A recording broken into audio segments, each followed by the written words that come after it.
I don't think there's anybody who has an addictive cycle that doesn't have some kind of trauma history. That's one of the reasons people have such a hard time with sobriety, is because feelings come up.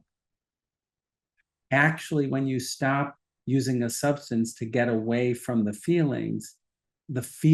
original wound, the original trauma starts resurfacing. And that's what causes such a high relapse rate.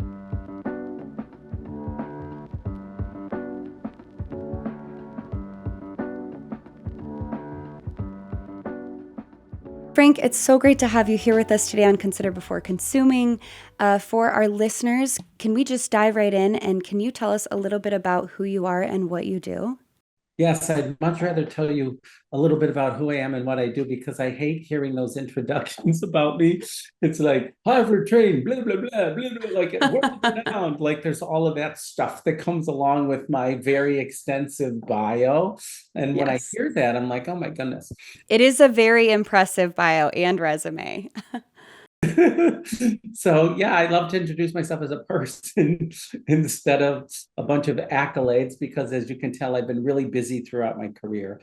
The thing I would say is that I'm really found my purpose in life after releasing my second book called Transcending Trauma, and that's really to bring trauma healing to the world. And I've spent most of my career and most of my personal life in the field of trauma, no small surprise. Started working with Bessel van der Kolk in 1992, a really long time ago, became the psychiatrist for him at his trauma center. And then probably around 2004, I met Dick Schwartz, who's the founder of Internal Family Systems Therapy, and I became a lead trainer and created the trauma curriculum for him.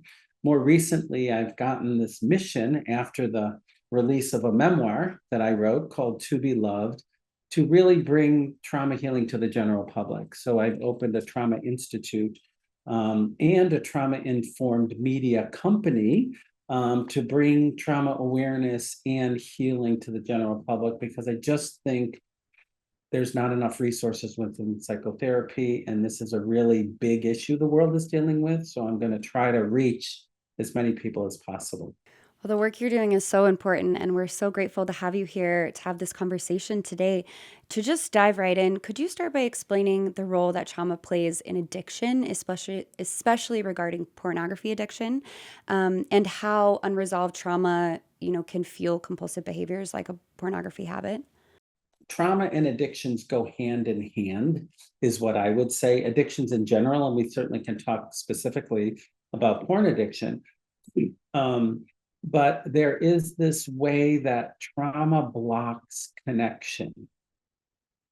Trauma blocks connection internally, and trauma blocks connection amongst each other. And so this striving and reaching for some form of connection and or a way to soothe the lack of connection is how, for me, the addictive cycle and trauma is connected. Because when you're alone, when you feel unlovable, when you don't have a connection internally or with others, the utter experience of emptiness is pretty profound. And so people reach for substances to fill that void, and they reach for substances to numb the pain. And there's all kinds of substances we reach for, right? From food to alcohol to nicotine to all different various drugs, and also gambling and pornography, you know? So there is a way that the addictive cycle is so loaded with shame, and so is pornography or sexuality. Let me say sexuality before I say pornography. So sexuality, there's so much shame in our culture and society around it's bad, it's wrong, and you shouldn't and don't. And so we just grow up in a culture that holds so much shame around sexuality. And there's so much shame in the addictive cycle in general. And those two things are almost like a perfect marriage around finding ways to soothe, finding ways to feel better, finding ways to seek connection, no matter how kind of fleeting or momentary it might feel, it's better than nothing, so to speak. And so there is that component to it that is really rooted in trauma. Relational trauma is what I'm talking about specifically. A couple other things I'll say about it. People who have been sexually violated, well, there's a whole discussion around what happens to us when we've been sexually violated and which way we would try to protect ourselves, whether it's through hypersexuality or hyposexuality. People go either way, right? So when there's a sexual violation, there tends to be these adaptive responses to either hyper or hypo. And we see that a lot with the addictive substances around pornography. The other thing, I have so much to say. Like, this is the first question. Holy cow. No, this is amazing. We're covering so much ground, and I want to come back and break down each part of this. Just take notes, then I'll just keep talking. Yes. So the other piece of pornography that is connected to trauma is the objectification component, right? So there's so much objectification in pornography, which fits beautifully, excuse me, with trauma, because people who are relationally violated are often objectified. They're not treated as people, they're actually treated as objects. That's what trauma and relational violation is. So there's so much objectification, right? There's an inherent objectification that goes along with that. So there's this replication quality that's attached to it. The other piece I'll say is that the younger generation who is growing up in a digital age is learning sexuality through pornography. Like, they don't know how to differentiate pornography and the objectification and the sexual component of that to real connection and authentic sexual expression. So there's a whole generation of kids growing up that see that as sexuality. And that's a very bit disturbing crossover in a way for me. I want to jump back to one piece of what you said, and then I have a lot of other follow-up questions. So, looking at trauma survivors in particular, as you mentioned, are particularly vulnerable to addiction. What specific needs should be addressed in their recovery for someone who is finding themselves in this position, who does have trauma knowingly or unknowingly? What particular needs should be addressed? So a couple things when I talk about any addictive cycle, and I do use that word cycle, but when you're recovering from trauma, it really is all about love and connection. Trauma blocks love and connection, and it is love and connection that heals trauma. So, and people have a strong love affair to their addictive substance. Okay, that love and connection gets transferred from people to substances. So when you're working through any addictive cycle, you're going to be aware of the underlying need for love and connection and how you can replace the substance, which has been serving an important role around love and connection, and transfer that to internal love and connection as well as relational love and connection. So that's kind of one piece I'm always paying attention to. People are like focusing on sobriety, and I'm like, no, let's focus on connection. You know what I mean? Like, this is what we're really talking about here. And there are some pretty strong connections to substances for sure, right? The other thing I say when I work with addictive cycles is we have to look at 3 layers, 3 components. There's the emotional connection to a substance. I love this. It's the only thing that gives me relief, the only thing that makes me feel good. Nobody's been there for me like my alcohol has. So there's an emotional connection to an addictive substance. There's a physical or there's a biological connection. Each one of these substances do different things. Many of them hijack the dopamine system in the brain, but each one of these drugs are different. Like, even in the psychedelics world, when you look at ketamine versus MDMA, they do different things. When you look at alcohol versus nicotine, they do different things in the brain. So as you're working on the emotional component, you have to take into account the biological component also. There's a biological component to every substance. I used to think heal the trauma and then the addiction goes away. I'm like, no, it doesn't work that simply because there's a physiological addiction, which you have to be very thoughtful around how you're going to help someone safely taper off a substance. You stop using a fifth of vodka every day or benzodiazepines, for example, you're going to get a seizure. You know what I mean? So there's a healthy way to deal with the biological component.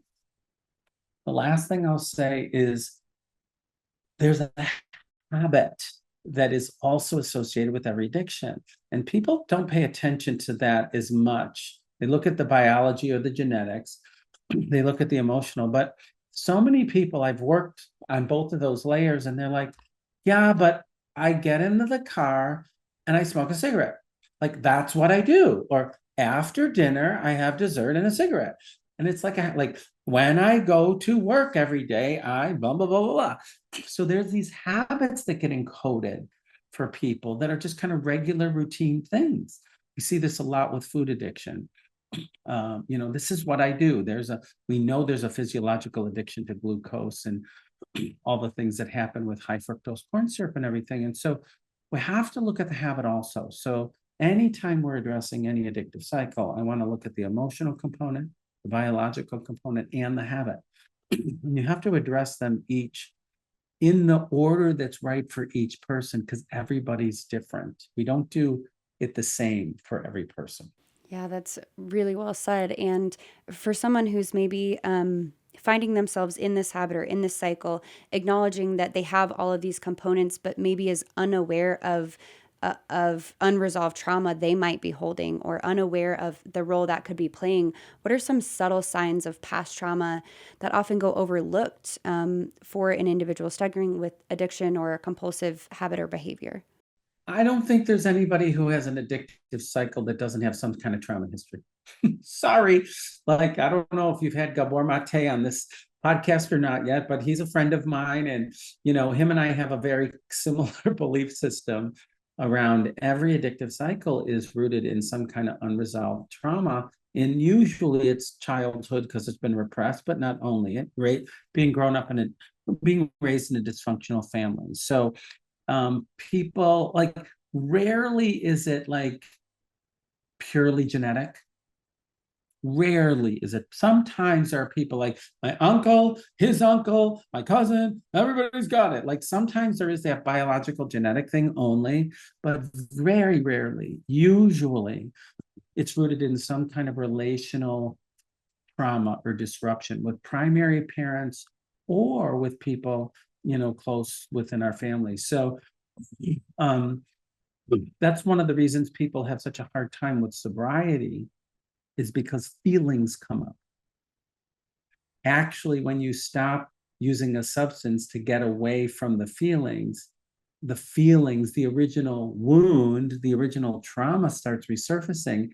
And that's what causes such a high relapse rate. People don't have the tools or the equipment to tolerate emotion because most substances quell or suppress emotions one way or another. I mean, I don't have a huge addiction, but I have a propensity for chocolate chip cookies. Let me just say that.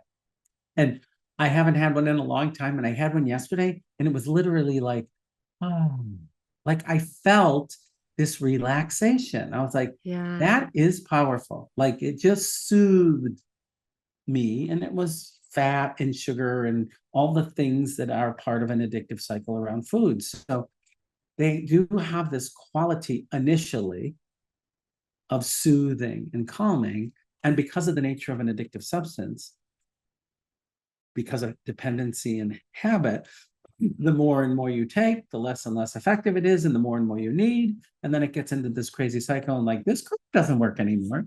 And I'm eating 20 chocolate chip cookies a day. They ain't causing any soothing. It's just causing, me chasing the addictive cycle.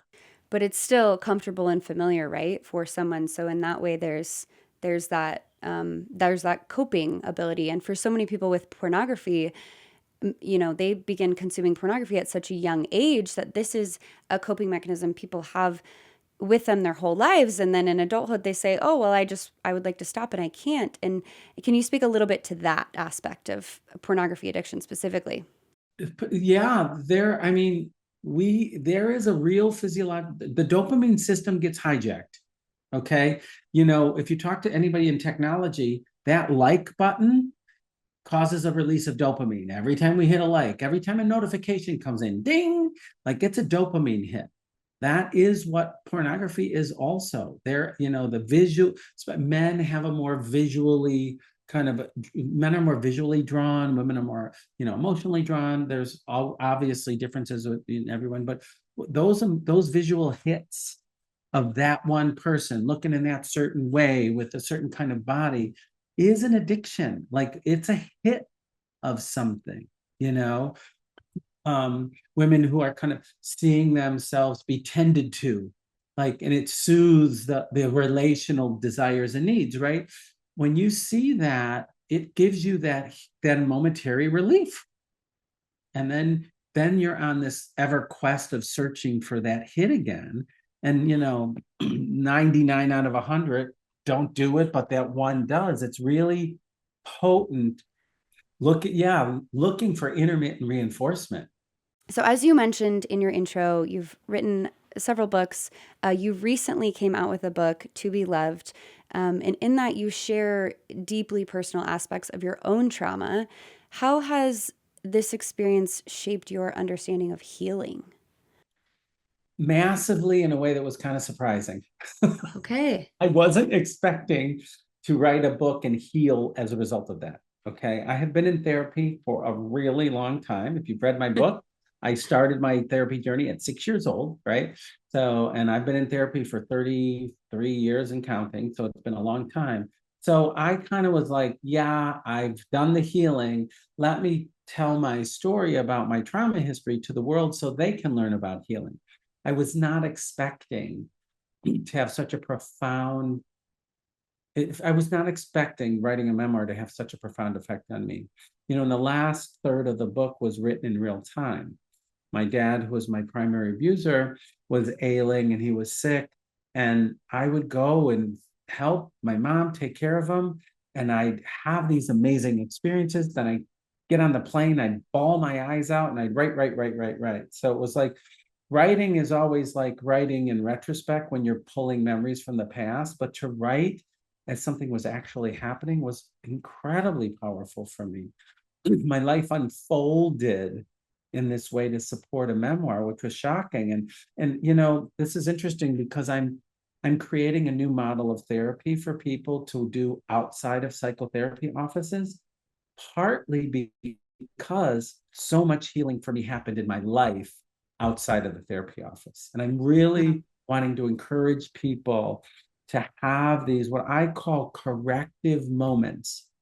Okay. Many of us have repetitive moments. Why do I keep attracting unavailable men? Why do I keep finding girls that are blah, blah, blah, blah, blah? You know what I mean? We tend to repeat with an attempt to redeem. Okay. We repeat with an attempt to redeem. And I really want to help people learn that there's a way to visit your past without repeating it and make deliberate choices in your life in the present that are different. But you can't just make choices in the present that are different if you don't visit your past. But you shouldn't get stuck in your past either, because so many people get stuck there and they're on what I call rinse and repeat. It's like 1, 2, 3, 4. So I'm really trying to help people visit where you need to and be very deliberate about making new choices in the present. And it's not easy. I was on a call today with somebody who I saw as kind of a mentor in my life, who it wasn't the greatest relationship for me. And I've been able to stand up and speak up and do it differently, right? Not repeat my relationship with my dad. Well, I had a call today and I was like, why am I nervous again? I've already done this, And I was like, come on, Frank, you've got to show up. You're strong and competent, show up in a different kind of way. And after all these years, it's still challenging, but doable, because the more corrective experiences we have, the more we disconfirm the trauma. Wow, that's so beautifully said. And what an amazing gift for all of us that you learned this through the process of writing your memoir and healing in that way so that you could share this. You know, some of the things your book emphasizes are self-forgiveness and compassion. Which it sounds like is exactly what you're talking about right now. Can you explain why those are so central to recovery and how, individuals can start developing those feelings toward themselves who maybe aren't quite there yet? Yeah, self-compassion and self-forgiveness. Like that was kind of a surprise, to tell you the truth. I wasn't really expecting that. Like what I will tell you is that, I a lot of years of therapy, verbally and physically abused, kind of a passive mom. And I did a lot of work to kind of heal my trauma. And then I was able to find a healthy relationship, after a couple real failed attempts for sure. And I started having kids, and I saw that I was recreating the behavior of some of the behaviors my father had on my kids, which was just so mortifying. So I would be so hard on myself, so critical, so judgmental. My husband was always like, don't be so, we're not that bad. We're not as bad. Like he was always trying to talk me out of feeling so bad about kind of the ways that I did replicate some things. So I held a lot of judgment and criticism around the harm I did. It was the only time in my life it became suicidal, was when I did what was done to me to some degree, right? So I held a lot of that for a long time.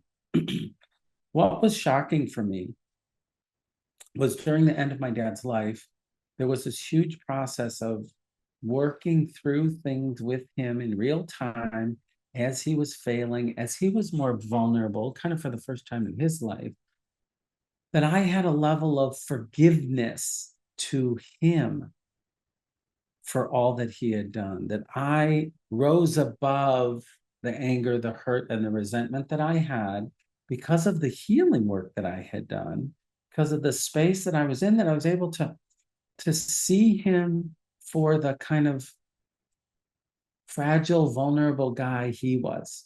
He had limitations. As a kid, you can't see that because you need a parent. But as an adult, while he was at the end of his life, I saw him in a different light, and I had the capacity to forgive him. And it felt so freeing for me to be able to forgive him for what he did. It wasn't about him, it was about me letting go of what I was carrying about him. People are always like forced to forgive. And I'm like, don't do that. Like, do it for yourself after you've healed your trauma, not before. We push forgiveness way too prematurely. So I did this huge piece of work on forgiving my dad. I felt love for him for kind of the first time in my life. It was really powerful. And this shock was I started forgiving myself. It's like, it dawned on me, I was like, oh my goodness, like, how could you truly forgive yourself when you're holding someone else accountable to a standard that's different than your own? Like, I can forgive myself, but I'm not gonna forgive you. Like, it was a very interesting dynamic. When I forgave him, then I had the room in the space to also forgive me, which was, I did not expect that. It was shocking, and I don't think it has to go in that order. I think some people can forgive themselves and then also forgive somebody who harmed them. I don't think it has to be done a certain way, but for me, the space I opened, the of no longer carrying what I carried towards my dad, enabled me to feel loving compassion for him and loving compassion for me. I'm like, we're both humans who are fallible, you know. And I have to tell you this, Natalie, I was really excited recently about hearing this person on social media differentiate love and authenticity. I thought it was really cool. I'll share what I heard. And they said, and it was kind of shocking, it got my attention, said, love is not the highest vibration. And I was like, huh, really? Like, I've always thought of love as like loving connection is what heals. And they Right. said authenticity is. And I was like, oh, tell me more. And it was what they said, and I really love this, was that authenticity holds the truth of all of us, the good and the bad, not just the good. Like when you're authentic, you're holding the range, right? And I just love that so much. And it's the authentically seeing my father for the good and bad in him, as well as authentically seeing myself. And there's such freedom in that. I was on ABC News this weekend around the election. Like it's such a hot, crazy time for people, but Yeah. it's the same thing. It's the way we other people, we hold on to the good in us and we other the other side as evil. And I was like, maybe we can see us all as complicated humans with both good and bad. That's what the world needs for healing, right? And there's so much self loathing around any addiction. Like, can we hold the complexity of what it does, what we're seeking, what we don't like about it, what we do like about it? Like, and not judge us as all good or all bad and hold the range and complexity. I think the world would be a different place if we had the capacity to do that. Yeah, and I think there's so many pieces of this I want to unpack. On one hand, um, everything you just shared, I think for anyone who heard your resume, which we didn't give here, but they heard it in the intro of the episode or read it in the show notes, to know, who you are, the work that you've done, and to know that this is still an experience you had to figure out in your own time, in your own way.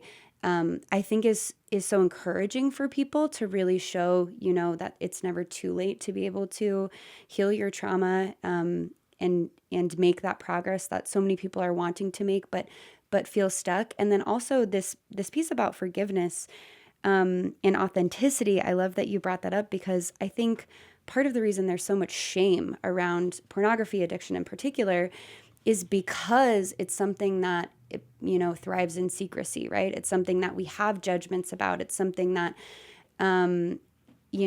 so many people are afraid to just say, this is something I'm dealing with, and I'm working on it, and because we have these judgments about it. So to be able to live authentically, to say, this is where I'm at and I am growing, it really opens that door to begin to address those traumas. And so it is all related and it is all connected. And it's so encouraging to see you experience this on your own and go from kind of maybe a place of more survival with some of these things into really thriving.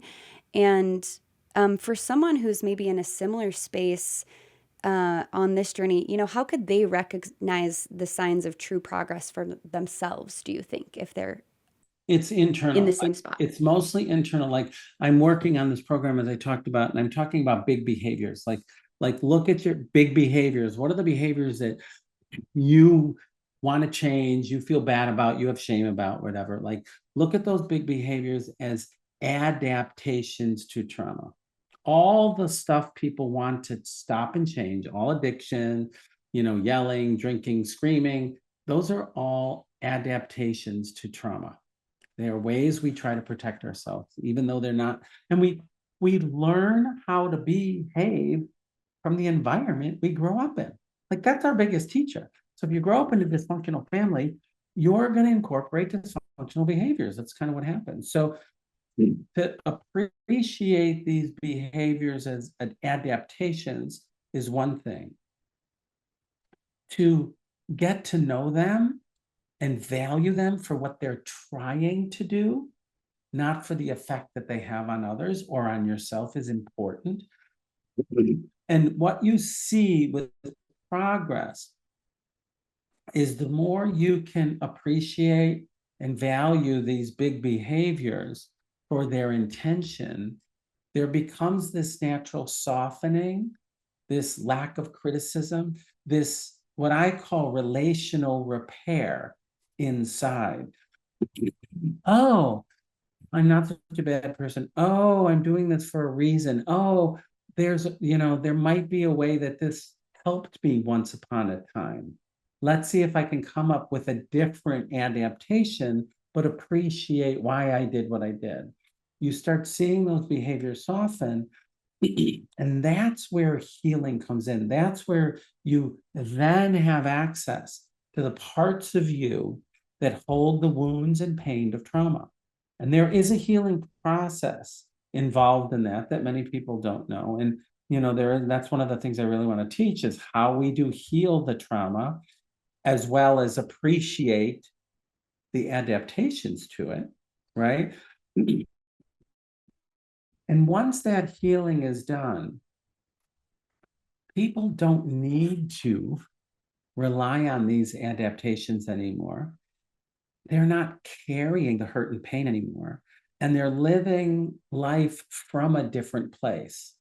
It feels different when you can show up differently, more with love and authenticity, than with protection and fear, right? So there is a progress, like it happened today. Like, as I said earlier, I was like, oh my gosh, I'm nervous. I was like, wait a minute, you're strong, you're capable, you're a good person. You can show up with your truth here, right? And so when our trauma is buried and our responses are too active, we don't have that capacity to kind of get outside of it and do it differently. Right. So there's a way to watch yourself. Like we are with ourselves all the time, unless we're dissociating. So you can see yourself showing up differently. You can see those changes. Like, huh, look at that. I would have done it this way, but I did it this way instead. So there's a way for self-awareness and self-reflection that I think is super important. For some of our listeners, they maybe are just considering for the first time as they listen to this that maybe they have some addictions that are affecting their life negatively. And for a lot of people, it's so intimidating to approach that, to say, where do I even begin? What would you say to someone who's really in that spot of saying, okay, I think this might be negatively affecting me. What do I do? Where do I start? How do I start? First, this is going to sound strange, maybe. Don't call it an addiction. Okay. Like, have a little bit more compassion. Like, wow, there's this behavior that I want to get to know better, and I want to see what the roots or the origins of it are. Like, it's an inquiry. Like, treat yourself kindly because, as you said, there's so much shame in every single addictive cycle. And the more you try to get rid of it, the stronger it will become.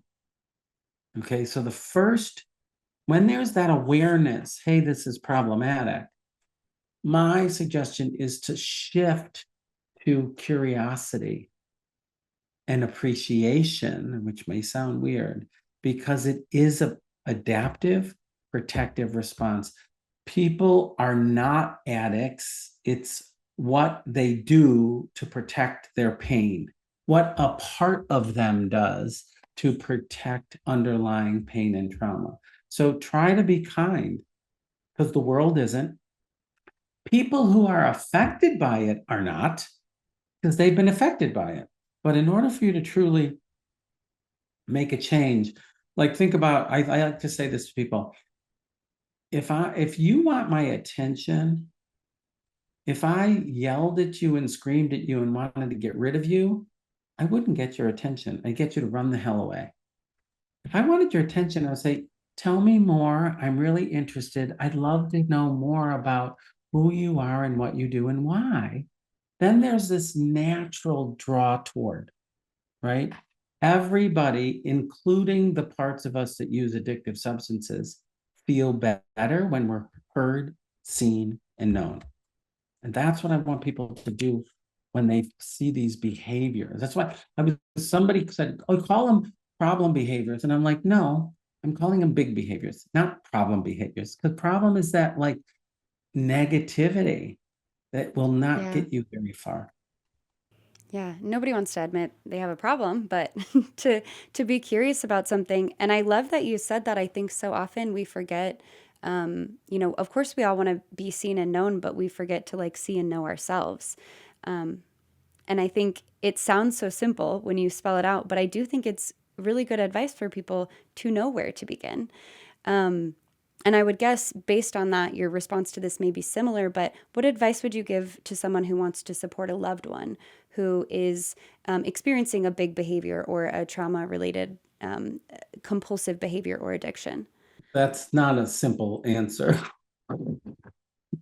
My goodness, it's like, oh, welcome to my world. Like, there's so many people who are adult children of alcoholics. There's so many people who are enablers. There's so many people who are caretakers, right? Like, it's such a powerful dynamic when you are with somebody who is struggling with an addictive cycle.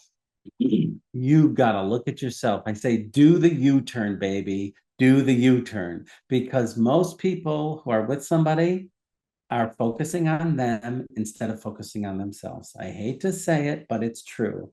And you're not going to be able to save anyone else. And you've got to focus on yourself. Why was I drawn to somebody who has an addictive cycle? What am I getting by having them have all these problematic behaviors and I look like the innocent good one? Like, it's really about looking at yourself. What is familiar? What are you replicating? What are you avoiding? Right? And what do you need to change is very powerful. Boy, as somebody, grew up with both two parents who drank a lot, I was always fixing the family. If the family's fixed, then I'm going to get the love I need. If I focus on your problem and you get regulated, then I'm going to get the attention that I'm striving for, craving. Right. And so anybody who's with somebody like that, it is not a coincidence. It's a dynamic that is present. And it's so much easier to blame the one who's screaming and yelling versus the blame the one who's quietly in the background, accommodating and tolerating it. I would love to dig into that more, and we're limited on time, and I have a couple remaining questions for you. Yeah, we'll have you on again. I would love to have you back. Speaking of that support person, you're someone in a relationship with someone who has a compulsive pornography behavior addiction, and something that they've agreed between the two of them is not something that they're comfortable with in their relationship. That partner can experience betrayal trauma. Can you, as a trauma expert, can you help our audience understand what betrayal trauma is and what a partner might be experiencing in that scenario? Yeah, there is a way that, pornography addiction can have this. It's an emotional affair quality as we talk about, right?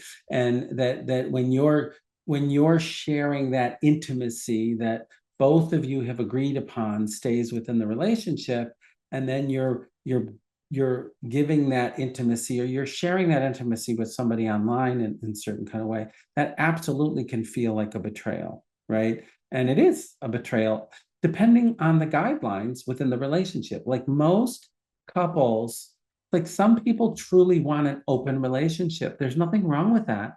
If it's talked about, it's clear, and the boundaries and the rules are stated. But most people blindly assume that we have the same understanding of what infidelity is or what betrayal is. And most couples don't talk about it. They just make this assumption, oh, we're monogamous. Well, what does that actually mean? And under what context? So I really encourage everybody to have those conversations up front so that you both are clear, as opposed to one's like, it's just my friend at work. It's nothing, blah, blah, blah. You know what I mean? I haven't been never had an orgasm, so it's not real betrayal or whatever the hell it is. Do you know what I mean? So get clear about your boundaries and get clear about the mutual expectations in the relationship. And then deal with it accordingly. Because if you don't have that conversation up front, there's not much to kind of, it's he said, she said, or he said, whatever it is. Do you know what I mean? So be clear about it. And then also be clear about what you're willing or not willing to tolerate. Because when, some people experience that betrayal and are like, I'm out of here, I'm done, I'm not going to do this. Or let's work through this. What needs to change in this relationship? Because it's rarely, it does happen sometimes, rarely the person who cheats is the only problem in the relationship. And are both parties interested, like, well, what did I bring to this? And what did I bring to this? And can you create a new relationship? You don't go back to what it was because it was a problem. That's why it's there. It's always this, but infidelity, betrayal is always a symptom of something greater. And are both parties willing to look at their role? That's hard, especially when you've just been hurt. But you have to repair the betrayal first before you can look at creating a new relationship together, if it's possible.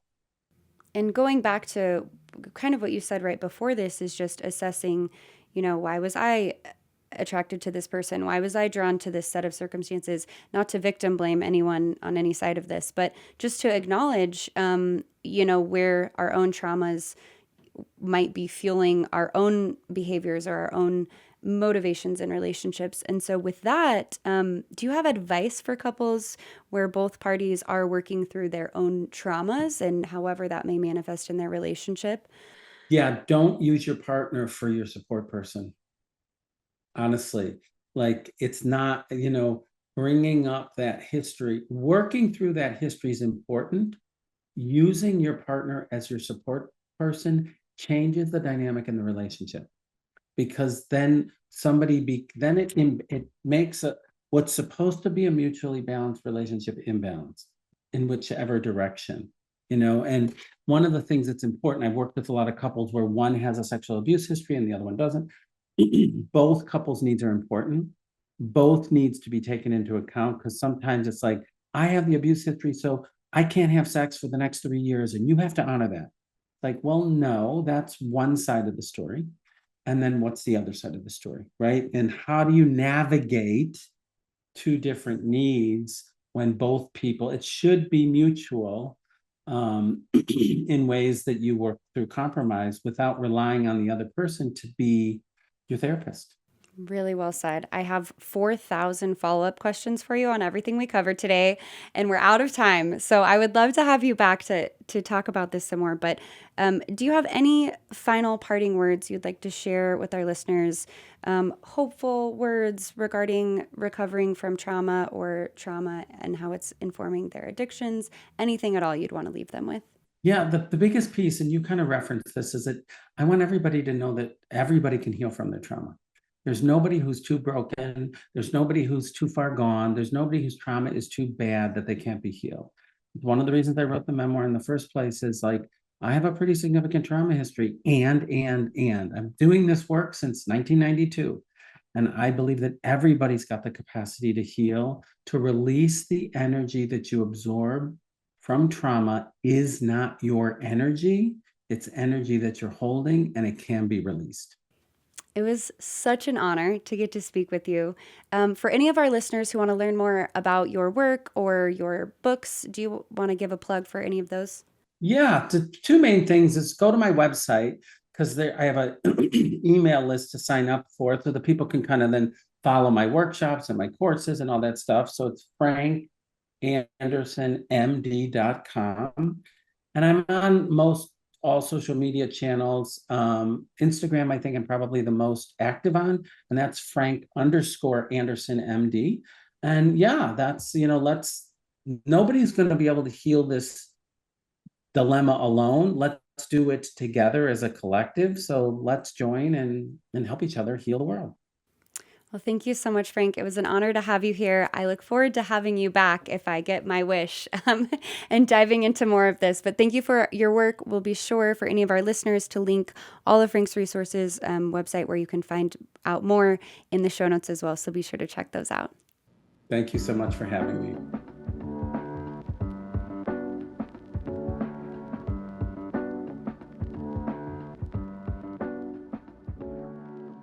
Hey listeners, mark your calendars for December 3rd. It's Giving Tuesday, a global day of giving back. This year, we invite you to support Fight the New Drugs mission to raise awareness about the harmful effects of pornography. Every contribution, big or small, fuels our efforts. You don't have to wait. Visit ftnd.org/donate to make a difference today. And don't forget to share why this cause matters to you.